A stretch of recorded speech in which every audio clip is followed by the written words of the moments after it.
You would never guess, but I figured out a way to talk to Shane directly.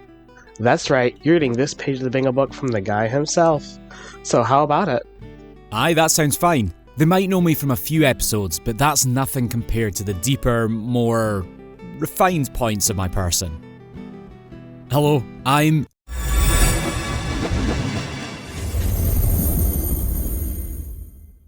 Shane Riddle. Element, Air. Zodiac, Aquarius. January 27th. Blood type, O. Actually, it's been a while since I was that lad. Let me get my head around it first. Between the two of us, I'm the younger between Martin and me. Being a twin ain't like regular siblings. Martin and I tend to feel stuff on a much deeper level, almost like we're cut from the same soul. Now that makes sense. A lot of mythologies around twins state that they share an almost divine connection. They're often cast as two halves of the same whole, sharing a bond deeper than ordinary siblings. Seen in fierce rivals such as the case of Gilgamesh and Enkidu, or healing gods like the Ashvins of the Rig Veda. Castor and Pollux of Greek lore were said to share a bond so strong that when Castor died, Pollux gave up half of his immortality to be with his brother. Pollux sounds a lot like Martin. You might bring that up during his bingo book, aye? As for me, I only really know a fair amount about Irish for that my ma taught me. I spend a lot more time with her than I do Da. Actually, do you know that's one reason why we dress the way we do? Of course, our parents can tell us apart at a glance, but not everyone in Owlden is so keen. That led to some regular mischief when we were bairns, so Dad would oversee Marty while Ma oversaw me. Green is her colour, while red is Dad's. Actually, my favourite colour's yellow, not green, but that's also why Ma wears that yellow skirt under her dress. I mostly spend my time looking over the Lachtan or sheep, and as you can imagine, it's boring. So what's a lad in my time supposed to do to pass the time? Well, there's card games, and there's music. I can play any game of cards. I know all the rules right off the top of my head. My favourite one, though, is Honours. Honours? But isn't that a game from the 16th century? How should I know? You've even said yourself that some of the things we did in my time are all but lost by the time you lot are talking about it.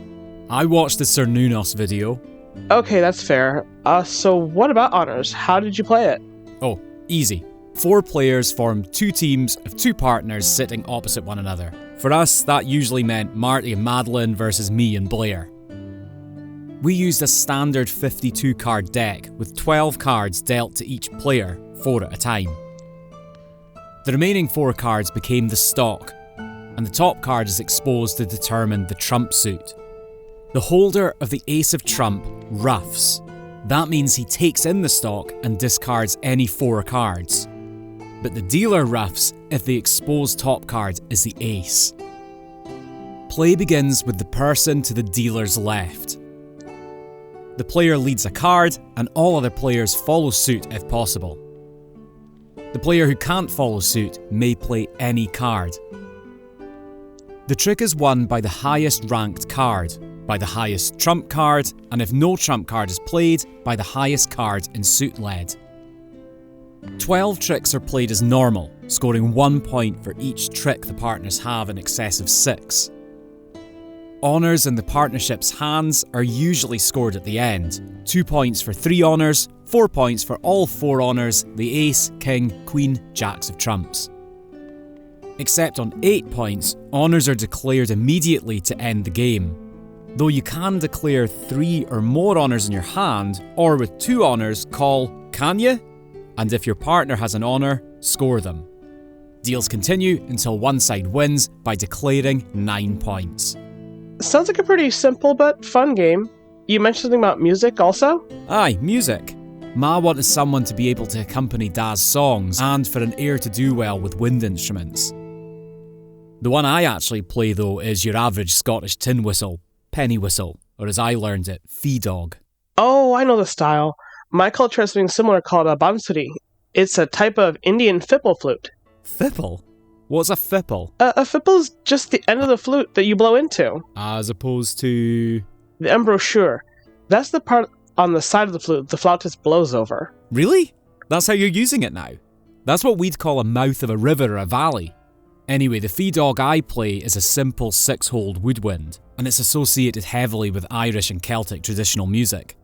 Da had one old one made of bone, but mine's made of Tusculum clay.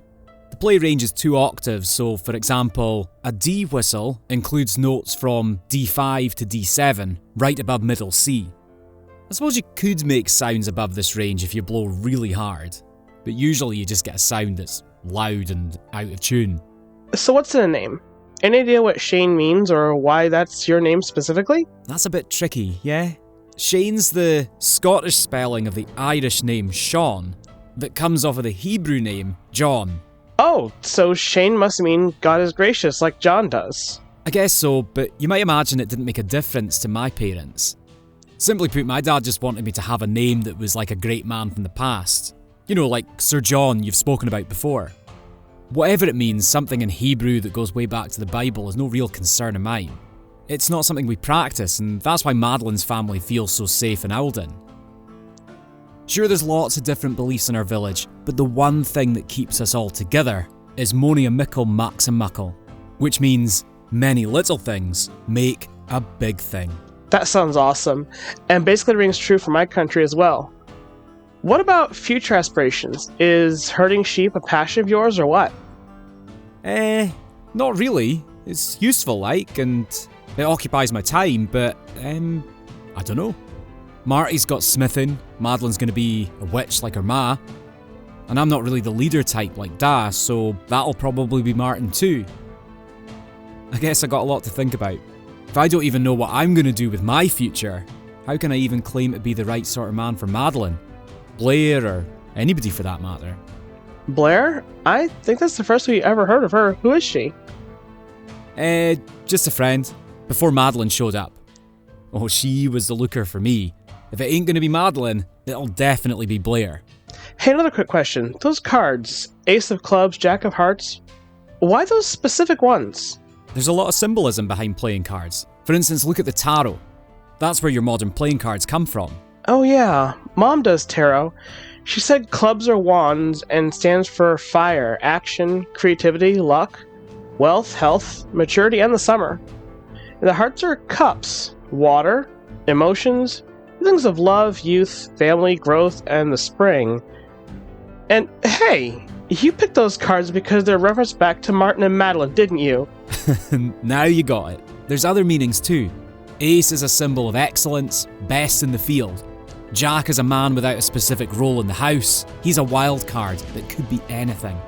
So it could mean that the ace being laid over top of the jack represents a transition from being someone with no particular path in life to being the very best in the path they eventually choose. Now that is something. It wasn't always called the jack though, was it? In the 16th century, the name of the card was knave. And with it being the knave of hearts, it reminds me of a poem. The queen of hearts, she made some tarts, all on a summer's day. The knave of hearts, he stole the tarts, and took them clean away. The king of hearts called for the tarts, and beat the knave full sore. The knave of hearts brought back the tarts, and vowed he'd steal no more. Aye, so in a way the jack symbolises a lesson learned. That's an important point of growth for characters of all types. Sometimes, as young people, we make mistakes, but the most important part of growing up is to learn from those mistakes and ultimately become more kind, more open-minded. Compassion is a sign of wisdom, not a weakness. We're all looking forward to seeing your growth in the coming episodes. It might even answer more questions than this one page could answer. Thanks for talking to me today, Shane. Of course I would. Glad I could help the audience understand a little bit more about me and my family. We're not done yet, though. I have one more topic for this video, and that's the shared theme of heroism that goes through our trio. Madeline being the reluctant to epic hero, Martin a classic to romantic hero, but then there's Shane, and a bit about that. So Shane enters the story in the role of a Byronic hero. The term Byronic hero comes from Lord Byron, an English poet from the 1800s and one of the leading figures of the Romantic movement. The movement emphasized intense emotion as an authentic source of aesthetic experience. It granted new importance to experiences of sympathy, awe, wonder, and terror, in part by naturalizing such emotions as responses to the beautiful and the sublime. Romantics stressed the nobility of folk art and ancient cultural practices, but also championed radical politics, unconventional behavior, and authentic spontaneity. In contrast to the rationalism and classicalism of the Enlightenment, Romanticism revived medievalism and juxtaposed a pastoral conception of a more authentic European past, with a highly critical view of recent social changes, including urbanization brought on by the Industrial Revolution. Byron wrote about such heroes in poems such as Don Juan and Childe Harold's Pilgrimage. The latter of the two is where we get the key defining characteristics of a Byronic hero. They are a distaste for societal institutions and social norms, conflicting emotions or moodiness, high levels of intelligence and cunning, self-criticism, mysterious origins or a troubled past, self-destructive tendencies, and being a loner or someone rejected by society. Now, it should note that not all of these elements need to be present to make a Byronic hero, but Shane definitely checks more than one box. He's highly self-critical, he has conflicting emotions, and he's highly cunning and intelligent. Some other apt examples of Byronic heroes include Han Solo, Tony Stark, Jack Sparrow, and Cloud Strife. But Shane really just seems like an ordinary guy, doesn't he? Believe it or not, that's just what the Everyman hero is. They're not exactly superhuman, nor do they have incredible powers, but what they lack in those areas they make up for in heart and determination, a desire to make the world better, and are admirable role models. The most popular examples of this type of hero would include Bilbo Baggins, Arthur Dent, and Dr. John Watson of the Sherlock Holmes series.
And there you have it. That's going to be it for this bingo book page. What did you think of it? Did you enjoy having our guest speaker?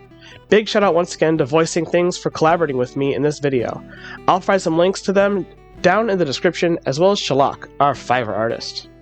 Patreon is the best way to support the channel. Not only are you supporting us, but then we turn around and change that money into great art, music, voiceovers, comics, maybe even merch like shirts, hats, or plushies one day. But you'll get access to Tales of Atonement colouring pages, the Monomyth comic book, and even the unpublished scripts, so that you can read the story way ahead of time. Check the link if you want to look into that. Some of our great patrons include Shadow Fox, Arya Gamari, Charles Tam, Grace Moreland, and Londier Lumen.